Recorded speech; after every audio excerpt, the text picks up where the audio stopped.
Friend, Reverend Kiya Heartwood. I originally met her about 10 years ago as an award-winning singer-songwriter, and she did play for us at Throwood's Coffee House, and she has also spoken to us at the UU church I attended in Huntsville. I was so happy when she decided to become a UU minister because her talks are always interesting and thought-provoking. She's currently the settled minister at the UU Church of Brazos Valley, serving Bryan College Station. And she has also spoken to us before. So let's have a warm welcome for the return of Reverend Kiya Heartwood.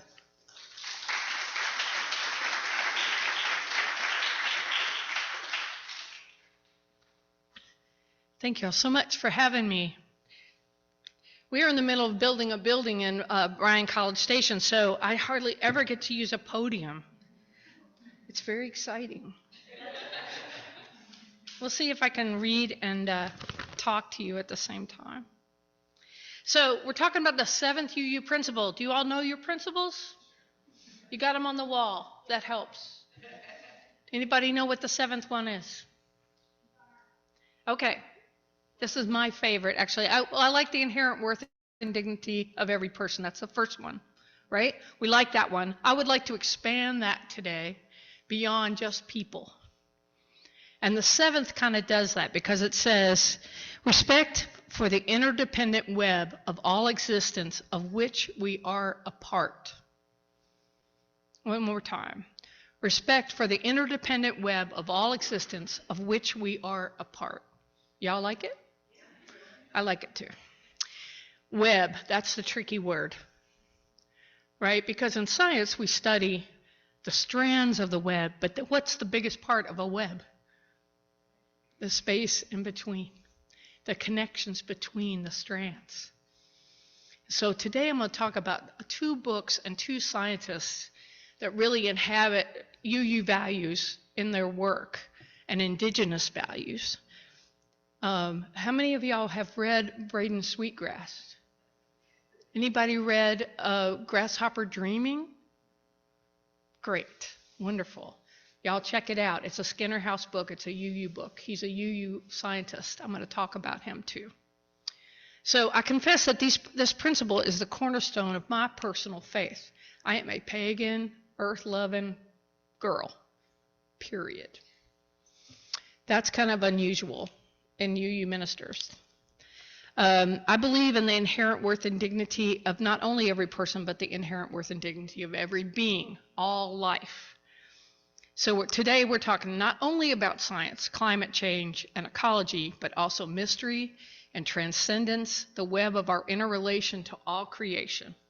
The Lakota say, we are all related. Miati Oyasin. We are all related. And Peter Meyer, who's a great songwriter, says, everything is holy now. This may be the most hardcore gospel sermon you will ever hear from me. As Maya Angelou writes, come clad in peace, and I will sing the songs the Creator gave to me when I and the tree and stone were one. How can we integrate our scientific observation and study with our innate knowledge and intuition of connection? How can we use English to explain our relations to other sacred beings, their personhood, while knowing that English is inherently a language that divides the world into the user and the used? That's a problem, right? Never even go to the part where English is a warrior language. It's a binary of thou and it.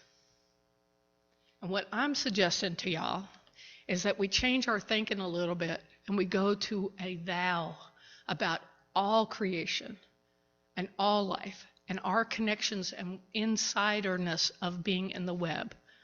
We are affected by our connections. True?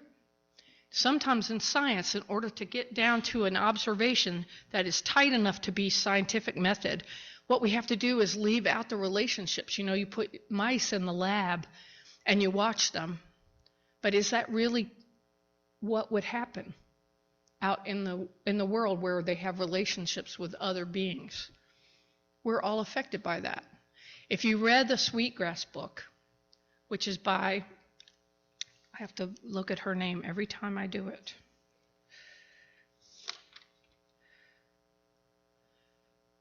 She's a Potawatomi indigenous person as well as a biologist, and her name is Robin, and the last name is somewhere. Thank you so much. I appreciate it. Y'all talk to me whenever. It makes me happy. Okay. So what she says is that they did a study where she had a PhD student who was doing a study about sweetgrass and how it's raised. And they all assumed, as scientists, that this was a kind of crazy study in the first place. But what they were going to do is they were going to look at a bed of sweetgrass that was raised without any interference from human beings. And then they were going to look at one that was raised by the indigenous people who have worked with it for centuries. And they just assumed that the untreated bed would do better than the one that had a relationship with people, indigenous people who knew how to take care of it. You know what they found out? Opposite. Opposite. The relationship that the people who loved the sweetgrass and knew how to use it and had learned from centuries and centuries of information, of observation and study, actually had a better relationship with the sweetgrass, and the sweetgrass did better. That's cool, right? It's way cool. I think there's a lot of things like that. And as we are desperate to have a good relationship with the earth, we are desperate for that. Everybody knows that there was 10% more rain in that last hurricane. And the temperature was down two more degrees higher, right? It was up 2 more degrees higher. And so it was a much more destructive storm. That's climate change, y'all. Whether you believe in climate change or not, it believes in you. And it's going to take care of you. So I want to talk about the 2 books today that push our understanding in the right direction. The first is by a UU entomologist. His name is Jeffrey Lockwood, Dr. Jeffrey Lockwood. And the second is Potawatomi biologist Robin Wall Kimmerer. And her book's called Braiding Sweetgrass, which most of you read. These scientists both are extremely well respected in their fields and bring an expression of respect to their studies that pushes past the scientific method. So we're talking about mystery, transcendence, the web of our interrelation with all creation. That's what we're talking about. That's the space in between the webs, the things that you can't weigh in a lab. But if we don't consider them, we're missing a lot of the story. I'm not saying let's throw out the scientific method. I'm saying that there are connections between the 2 places. It's not religion over here and science over here, or spirituality over here and science over here. What happens if we get them to hang out? That's where the beauty's going to happen. That's where we're going to make some serious changes in how we do things and how we see things. What's the difference between us and fire ants? If we can just change our environment, because of course we're the most important thing, I guarantee you fire ants think they are the most important thing. You know what I'm saying? Maybe we're making a mistake in how we look at things. So the thing about Dr. Lockwood is he studied a grasshopper in the hills of Wyoming, in the mountains of Wyoming. And the grasshopper is called Alocara alati, which means big-headed grasshopper. So they're big enough that you could, look at them without a microscope. And he got his PhD studying them. So he'd go up every summer and he'd live in the grasslands and film and pay attention to grasshoppers. He studied them till he understood them. Now, he's an entomologist, so primarily what his job is to figure out how to kill them. Because the thing about grasshoppers is they're competing with ranchers and the ranchers' cows for particular kinds of grass.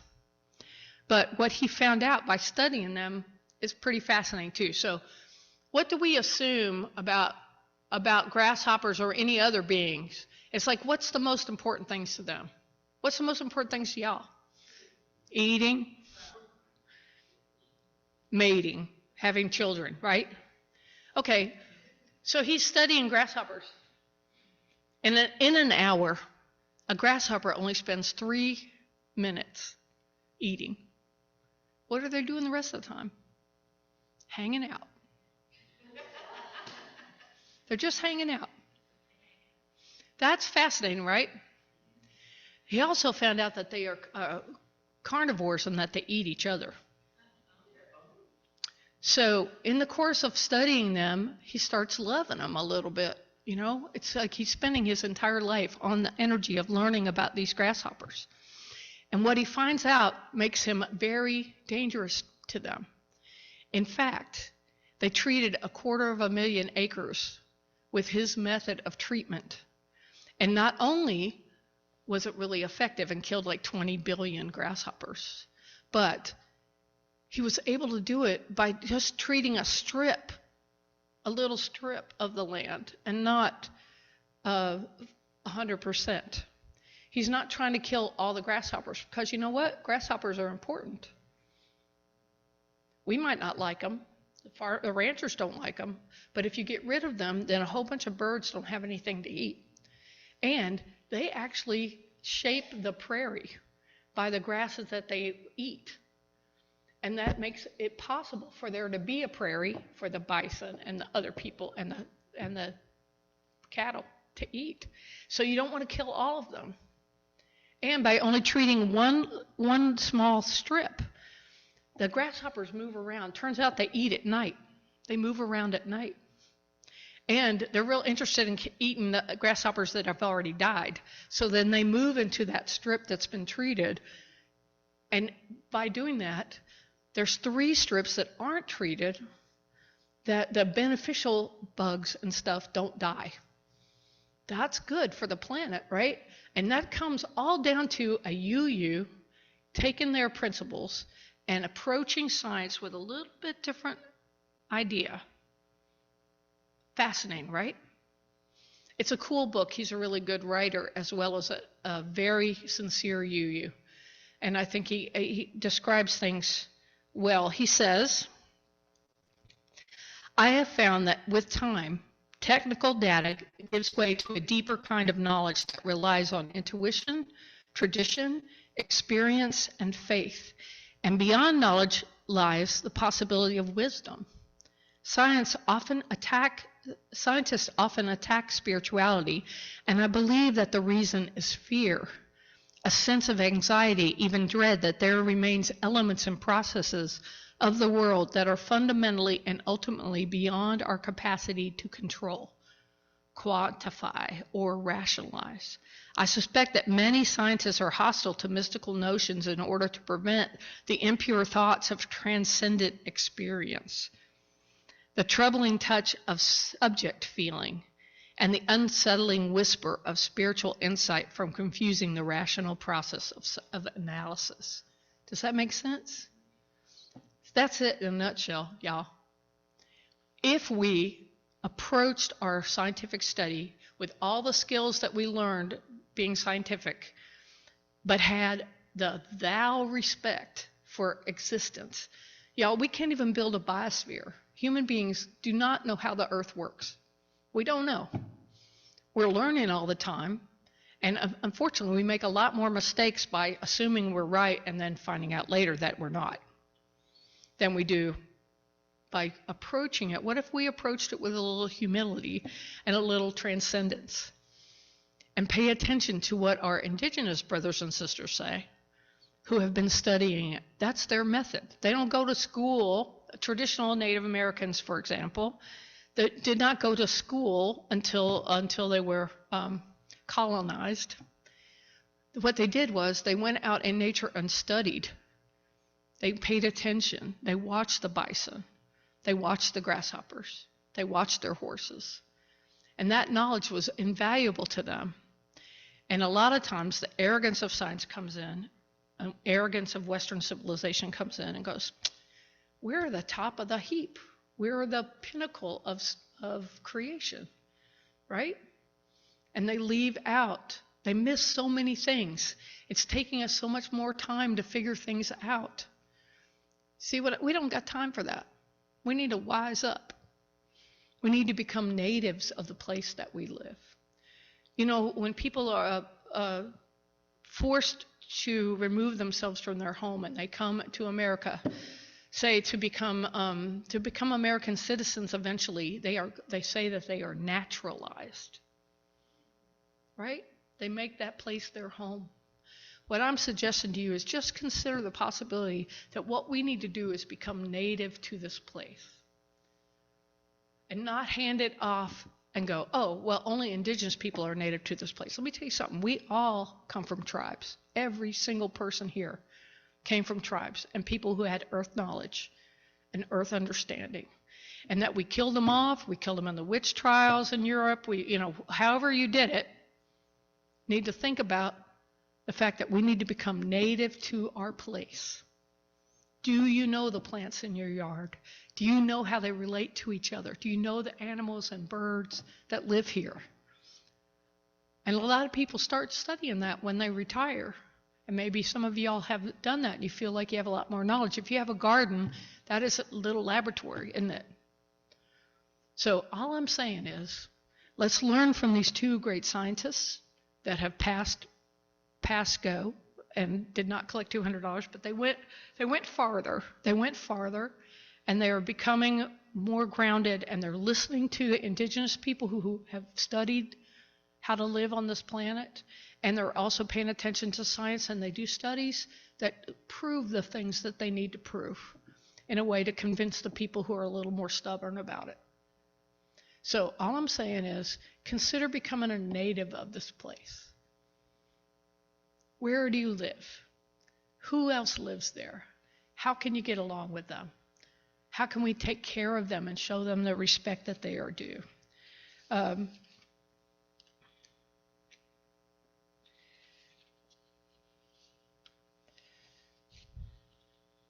knew I had it somewhere. There it is.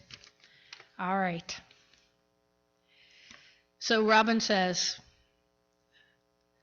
in the Western tradition, there is a recognized hierarchy of beings, with, of course, the human beings on top, the pinnacle of evolution, the darling of creation, and the plants are at the bottom.